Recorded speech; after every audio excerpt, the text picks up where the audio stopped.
we're going to be talking about some of the basic requirements associated with designing and constructing concrete masonry foundations, and touch a little bit on the retaining wall side of the equation as well.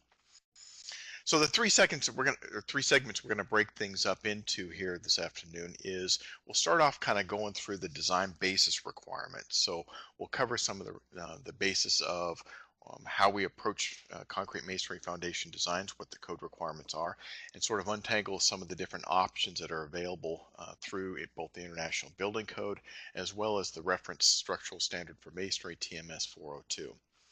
After the break, we'll then go into some of the key design change requirements that have been implemented into the TMS 402, and specifically those that apply to the structural design of foundation walls constructed with concrete masonry. And then finally, after the second break, we'll jump back into applying some of these requirements to some specific examples and some detailing solutions using both allowable stress as well as strength design for the design of concrete masonry foundations. So for our design basis, most of this discussion I'm going to center around the 2015 International Building Code. Now the 2015 International Building Code has two kind of primary reference documents that we're going to pull into the discussion here this afternoon. The first is the TMS 402 2013 edition, and the second being the ASCE 7 2010 edition. The first reference standard applies to the material side of the equation, the structural design of the masonry system itself. The second, ASCE 7, being our loading criteria that we'll pull in as it applies to predominantly the soil loads that we'll be dealing with in foundations. Now, in a few cases, I'll point out some differences that have been introduced into the 2018 edition of the International Building Code. A couple of the key ones being the reference standards. The reference standards in the 2018 edition of the IBC that are pertinent to this discussion include the 2016 edition of TMS 402 and the 2016 edition of ASCE 7.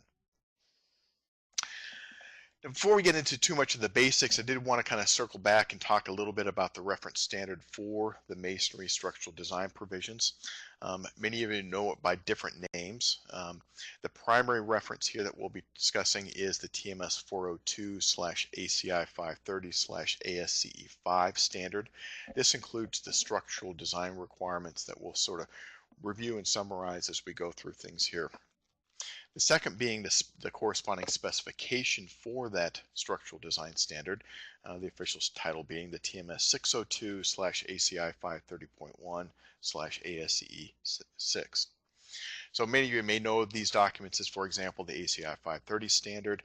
Many of the others may know them by kind of what's colloquially referred to as the MSJC, because these are standards that are developed by a joint committee between the Masonry Society, TMS, the American Concrete Institute, ACI, and the American Society of Civil Engineers, Structural Engineering Institute, ASCE. Moving forward, as I kind of go through things here this afternoon, though, beginning with the 2016 edition of these reference standards, TMS, or the Masonry Society, has become the sole sponsor. So moving forward, the reference standard through the IBC is just going to be referred to as the TMS 402 and the TMS 602. And that's just for brevity what I'll be referring to these two standards for here today. So in terms of the loading requirements, if we go into the 2015 International Building Code, it does have criteria that lays out for the design of foundation and retaining walls, not just concrete masonry, but ones that apply across the board. So when we're looking at specifically the foundation wall side of the equation, which is typically going to be your concrete or your concrete masonry foundations, it stipulates for us that we need to design these structures for at-rest pressures. Now, retaining walls, on the other hand, because they're typically cantilevered and so they can move a whole lot more, are going to be designed for the active pressures. So the at-rest pressures, as we'll see here in a minute, are going to be significantly higher than what we'll see for the active pressures. Now, there are exceptions. The exception here that's noted, when you have a retaining or a foundation wall that has less than 8 foot extended below grade, then you can design those for the active pressures as well.